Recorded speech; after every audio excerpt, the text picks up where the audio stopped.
Hello, and welcome to Recovering Community, a podcast about community, what it means, how it's formed, and how it can be rebuilt. I'm Les Back. I'm the head of sociology at the University of Glasgow.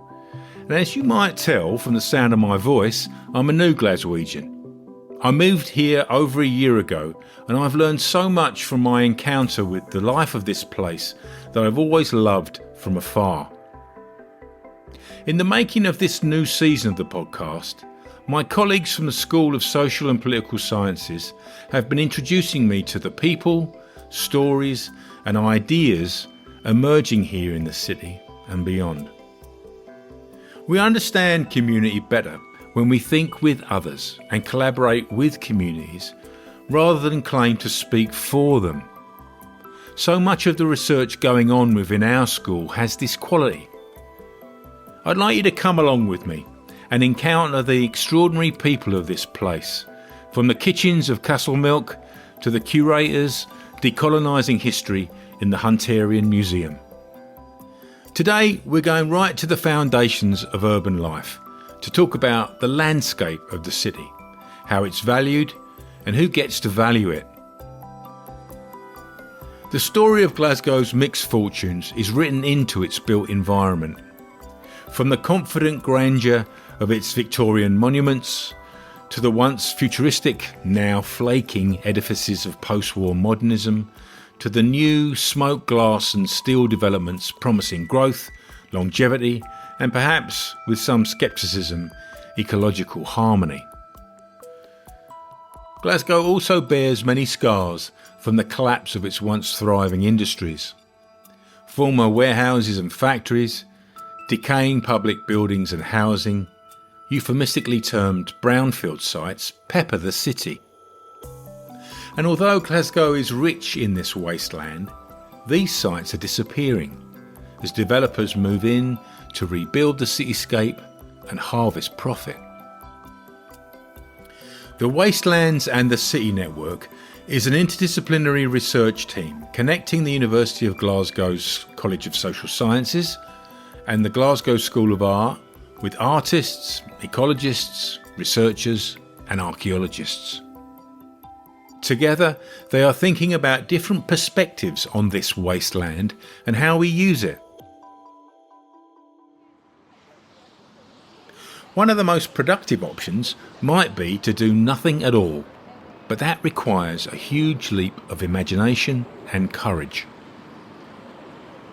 Ross Beveridge, a senior lecturer in urban studies, invited me to exercise my imagination on a very cold, wet December morning when I met up with him and artist Mary Redmond and Jim Colquhoun by a small hole in a big blue hoarding by the side of a busy road in the West End.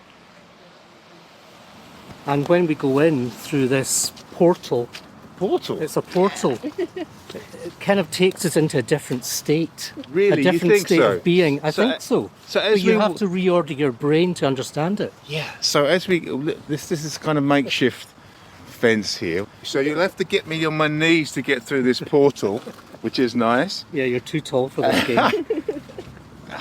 But through the portal nonetheless, staying on my feet. Oh, this is wonderful. As you can see, everything changes when you come through the portal. Everything changes. This is Jim Colquhoun. He describes himself as a professor of pataphysical cartography. I'm not sure if he's tickling my ribs, but I loved his way of professing the nature of this landscape. And as we go further in, that feeling always intensifies, especially it's kind of died back quite a bit. But when it's fecund, you can really lose yourself in there. It's like a maze. You can just disappear, and I think that's why people come here, to lose themselves. Will we go up? Yeah. Will we Take up? us, please.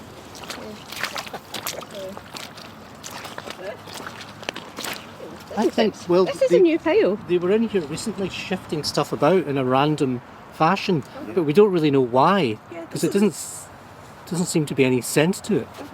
Mary, tell us a little bit about just the history of this place. We're right by the Clyde. We can almost see it. It's just literally 100 yards that way. So tell us a little bit about what this place is, the past of this place. Yeah, so it's right on the banks of the Clyde, and it was a shipyard. And this is Mary Redmond, an artist. She's studying environmental art at the Glasgow School of Art. She knows this site really well. And also nearby was the anchor line. Used to come nearby from this area to boats all over the world. But also the slaughterhouses. slaughterhouse, yeah. Really? Yeah, animals were brought in from all over the world. And there was even a bit, if you look on the old maps, for sort of foreign animals, and they would bring them in and they would either take them somewhere else or they could actually slaughter them on site. So this was a really, really busy site. There was shipbuilding, but there was a lot of other stuff going on as well. It was an incredibly busy place. Where those building, that new build over there, that was the Meadowside Granary. That was this vast, I think it was one of the biggest brick structures in the world at one point. So the Clyde is a kind of, as a vein of passage, of life, things coming here, cattle being docked here and unloaded and slaughtered here, things being made here, place of commerce, and Glasgow's past as both, an industrial place and also a place of commerce and trade. And so it's all of that history is kind of, it's all here. Certain traces of it, as Mary says. For instance, these over here, there's like several large bits of timber. Yeah. And I think those are remnants of some kind of, structure, perhaps a dock. If they don't look like much, but you can tell just the size of them. Yeah. They're enormous. Back when they made stuff, they made it big to last forever. These enormous stones. So it's all still here. The word that we've studiously avoided is the word wasteland, which seems a very inappropriate word to kind of capture or describe the kinds of things, our experience of just walking into this place. I don't know, Ross, if you want to tell us a little bit about how your involvement here connects to your research about wastelands and why they're interesting and why they're important to think about.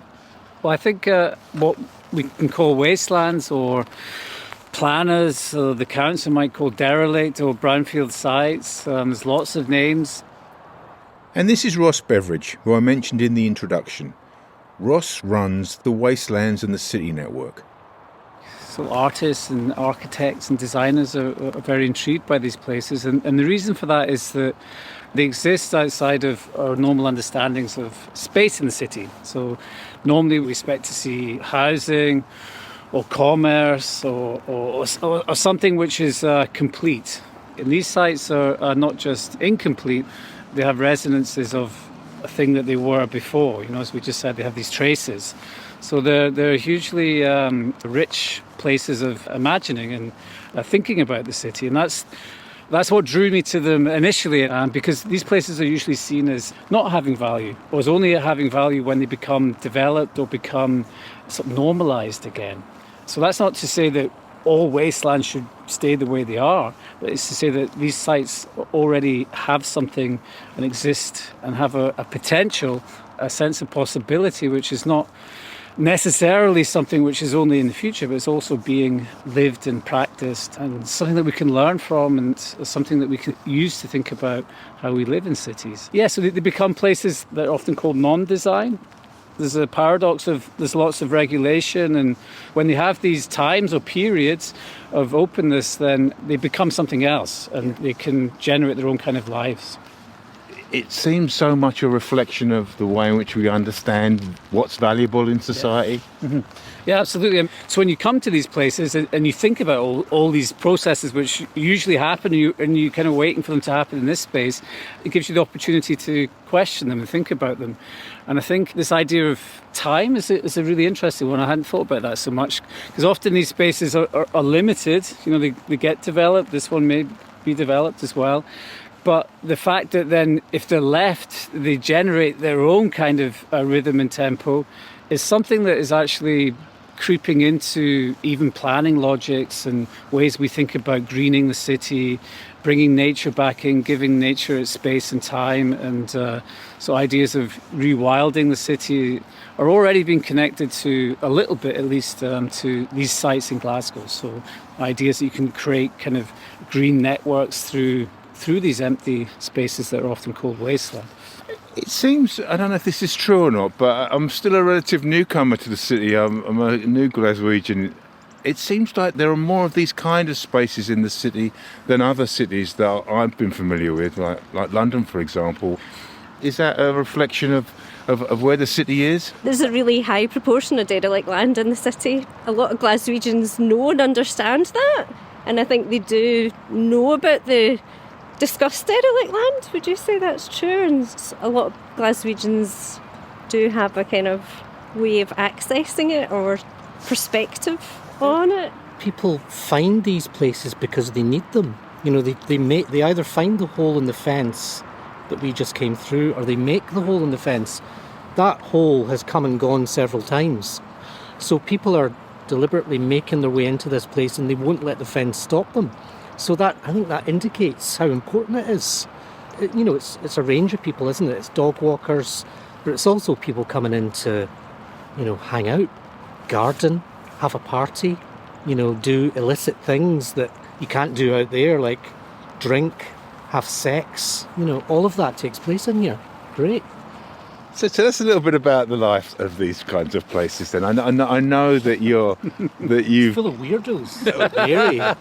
And they're the ones we want to be with, aren't they? Just tell us a little bit about the social life of these places, because I know that you've been paying attention to that. And it was really interesting in the pandemic. It was used a lot more, this site, and in particular there was a man who lives nearby called Andrew, and he would come here with his son, who must have been about 6 or 7, and they really sort of entrenched themselves into an area of the site. They built the most intricate, beautiful dens, crafted ladders, they made a pond, and I spoke to him, and he was talking about he lives in a flat, he doesn't have a garden, so this was his garden. He would come here and garden and nurture with his son, be involved in a sort of green space. You could just see the benefit of that. So the sense of these places being empty, derelict, lifeless, is completely runs contra to the ways in which these places are made anew in terms of the life and the dynamism of them. And is that why they've become such an interesting sort of place to think about what cities can become, but also for artists and other kinds of people who are interested in the creative dimensions of city life? It's not regulated. You can come here and do things and not be overlooked, not be judged, build dens, play, engage with nature, but in a kind of really free way. Yeah, so I guess it is that sort of essential thing about being free, but in a city space. And in the way you're outside, if you're outside the hoardings, you're in a regulated space. You couldn't just go and dig a hole somewhere. Everything's so heavily regulated outside, but in here... Yeah, when you come through that, I call it a portal, because the rules change as soon as you come in. It's like that going through the back of the wardrobe thing in The Lion, the Witch and the Wardrobe. You kind of come through and it gives you license to play, I think. I wonder if I could just ask you to say take us for a little bit for a wander round and tell us a little bit about, during the pandemic, exactly how that became a different have a different importance, perhaps. If we go this way, it might be better, because it's really horrible over there and mucky, but we can kind of walk around there. And tell us where we're going. Well, this bit kind of processes round to a kind of open area that is kind of being reclaimed by buddleia, birch trees, all sorts of things. And then from there, that takes you into an even wilder area where you can kind of, once you're in there, you can't be seen from these high flats just there. So there's that kind of secret thing where you can go in there and people go in there and they get a fire going and they, trash the place quite often, but that's just normal. This here, it looks like a kind of it is a kind of green slime. Yeah. And it's witch's butter or nostoc, and it's actually edible, but you have to peel off the gelatinous outer to get to the slimy inner, and then you can eat that. Well, Jim, it doesn't look very enticing. It looks like sort of... Go on, have a touch. I'm going to have a touch, if I may, because I don't think anybody's going to tell me not to. It's kind of slimy. It feels like a sort of small, quite dark green deflated balloons. You didn't touch it there, did you? I mean, Did you? But it's delicious, you say. What does it taste It is edible, but I don't think it tastes very nice. But it was actually one of the things when they were trying to think about how you might colonize another planet, like the moon or Mars. They hit on this stuff as something that could be grown in those conditions and eaten, because it's neither a plant nor a fungi. It's some peculiar thing in between, and it can grow in places like this, like a dirty puddle. You know, on Jim, Mars. as you talk, it reminds me of George Orwell's lovely essay, Thoughts on the Common Toad, about how, regardless of where in cities the natural world endures, it comes back, it stakes its claim, it brings life. It's a nice word for it. I can't remember the guy's name, but he's a Dutch artist, and he calls them cryptoforests. And the idea is that they're anywhere you go, you'll find one of these things. They can be even microscopic. They can be this size, this vast area, but they can also be this tiny little thing. And if you look close enough, you will see a forest, and then you can have this. Yeah, cryptoforests. Yeah, it's pretty cool. Even slightly underwater. Yeah, slimy. Amazing. There's so much of our talk that's been about the power of these places for play, for enchantment, for imagination, for a sense of the different sense of possibility. But I imagine there are also quite contested places too, and that there are places that aren't all that are struggled over. Is that right? Yeah, so I would say that wastelands, they bring together lots of these competing logics about the city. So we're thinking about the planning logic to develop this economic logic, which drives much of what happens in city to maximise profit from urban space. So these kind of logics, which are generally dominant, come up against these spaces and, of course, try to get rid of them. So that'd be one kind of classic competition over these spaces. I suppose these spaces are also contested in the sense that there are some people who want to keep them largely as they are. There's this small group of kind of artists and, as Jim said, weirdos, or we should be more generous to people who kind of cherish these kind of spaces of difference. But then there are people who want to maybe develop them into different kinds of spaces, maybe more formalised green spaces, places where you have then more of the regulation which is missing here but still are used maybe for more public uses. Yeah, so closing them down is closing down some of those aspects of the life of the city too. But Mary, I know that you've been doing some projects in the local community too, and I'd be interested to know what's come out of those and that. The sort of views, the local views on the site, it's pretty mixed. I mean, so there's a big sort of development near the site of residential flats, reasonably expensive private flats, and they expected the brownfield site that they overlook to be all sort of developed, and that was their kind of promise. So I think they look at this site as a bit of an eyesore and a promise that wasn't fulfilled, whereas there's other people kind of on more peripheries, like more maybe if you go further into the city, maybe more social housing, and they're kind of accessing the site in their random interested way. But I think that community that are overlooking the site would like to kind of eradicate that behaviour. They want to return it to some what we see as sort of normal space of some kind of landscape or with some buildings populating which make it seem like a kind of standard urban space. And I think one of the things that draws us to these spaces is they're not like that. And one of the things we're trying to do through our work in the university with the artists is to try to rethink these spaces. One of the great benefits of working with artists or being around artists is that they can imagine these spaces in different ways, and indeed they're already doing it.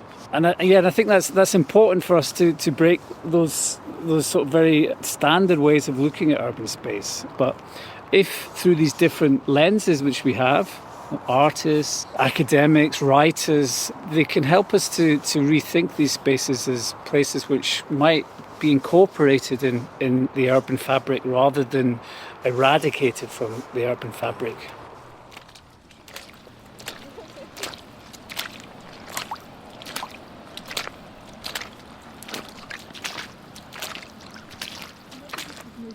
You know, the last thing the developer wants is for a rare snail to be found or a special toad, because that puts a stick in the spokes. Yeah.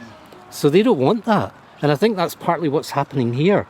You know, as that little crypto forest over there developed, they just came in and knocked it all, they just cut it all down. But even the developers having to face up to the fact of... Even them. That you know, we can't develop cities in a way that destroys the environment and the ecology, the planet. So the carbon footprint of those kinds of dreams for profit and use have consequences. And so in a way, these spaces might become the lungs of Glasgow in a way. I think they will. I mean, this place is probably already dead in the sense that it will be developed into a kind of hybrid retail housing. And the plans, or you can already look at the plans online, it's already been designed, you know, and but I think that's been shelved, and now it's going to be some kind of luxury well-being destination with a kind of slant to the eco. Like, I mean, the planning application, because they're like, oh, we're going to have living wells, and we're going to grow some food that will then serve in the cafe. But actually, ecologically, what's here at the site at the moment is really beneficial and really interesting. But the planning application is making all these kind of ecological claims and ticks all these boxes. This site has whitethroat, a bird that Glasgow doesn't see very often. They are around, but you know, they've got them on this site in season. They come in the summer, you know, and the other day I was in here and I saw woodcock. You don't get woodcocks around here, but there it was. And then there's amazing insect life here. There was the man that found the rare amber snail. I mean, we were joking about it, but it happened. He did. He found an entomologist that lives nearby who comes to the site, has found many rare insect species. Fantastic plant life. You know, there's the most amazingly diverse flowers, wild flowers.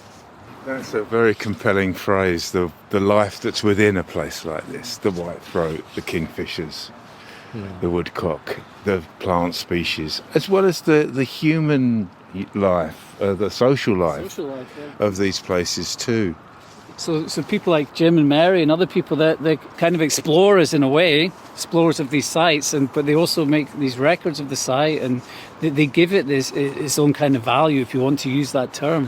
They bring that life to our eyes in a way, you know, and that's something I think that art can do better than, you know, science can do. I think with these kind of difficult to read spaces, you know, to create our links to them, we need different ways of doing it, and that's why we thought working with the artists and not just social scientists, not just the ecologists, we need everyone, of course, but those special lenses and the people who know the sites, they're the ones who can bring them to life for us.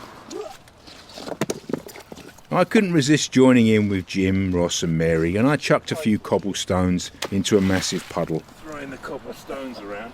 There go the gloves. It wasn't the beach under the cobblestones, as the Situationist slogan goes, but rather a mundane pleasure in the midst of a pile of rubble. It was joyful and entertaining, and we didn't feel the cold or the driving rain, and it got Jim and Mary reflecting on another kind of social life made possible in the wasteland. Perhaps these places might become important because, in the sense of giving free rein to kids to come to a place like this, because at the moment kids have been enclosed, childhood has been enclosed basically, so there are no kids on the streets, but perhaps these are the kinds of places they could come to and Perhaps they might lose an eye, but, you know, it'll be a price to pay. I don't know. Generally not. Kids are pretty smart. They're gonna. They might dream differently. Exactly, yeah. It's a free imaginative space, and you fill it up. You know, that's what we do. We come here and we just kind of, you know, we make it into something, usually just in our heads, but... There's so much to discover. Every time we come back to the site, there's a new plant that you haven't seen before, or some kind of strange insect crawling around. Throwing the cobblestones around. There go the gloves. You're feeling the call back to reality. No, I'm really not feeling the call. So we have to go back through the portal now, which I feel a bit sad about, I must say. I'm not sure. Maybe I've just grown too much, Jim. I won't be able to get through the gap in the fence now. Been too enlarged by this experience. Food and shelter. But exactly. I'll have to get someone will have to chuck some food over the fence. Thank you so much for bringing us here. It's been such a wonderful experience. Under the fence we go. Okay.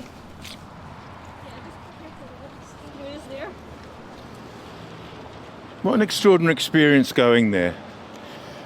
There's a world of enchantment behind that blue fence, really, and it's such an interesting place to think about the different sorts of values that are at play in cities and city life. The fortunes of cities that are made and built through economic values and interests is only one aspect of the life of a city, and the claim that the natural world has on these places that we call cities. The natural world has its own values, has its own rhythm, its own commitments, its own ways of shaping and claiming the places that we call Glasgow. One of the things that I learned today was how important it is to be able to open one's eyes, clear one's ears, and sense that possibility and those different kinds of not only pasts, but the different kinds of conditions of the present and the possibilities of the cities of the future.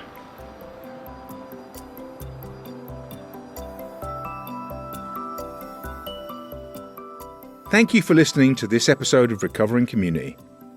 I'm Les Back, and I want to say a huge thank you to Ross Beveridge, Mary Redmond and Jim Colquhoun for taking me through that portal and giving us a new way of thinking about wastelands. You can find out more about the Wastelands and the City Project and the seminar series from the link in the show notes. I hope you're enjoying this new series of Recovering Community. It makes a huge difference if you subscribe and share it. Next time we're in Castlemilk, talking about food solidarity. We all want the same goal, and the goal is to make our community better and bring it together and help each other and make each other happy. We do voice calls to each other. If we know we've got a challenge in the day ahead, then we just give a wee voice call and say, up and at 'em, let's go and give out soup, you know. And that's us back to smiling and getting on with each other. But every time we feel downtrodden, it's amazing because somebody in the community seems to, or something happens in the community that gives us that, it restores it back that what we're doing is right. Thanks also to the staff in the School of Social and Political Sciences and the College of Social Sciences who help with this project. Recovering Community is produced by Freya Hellier.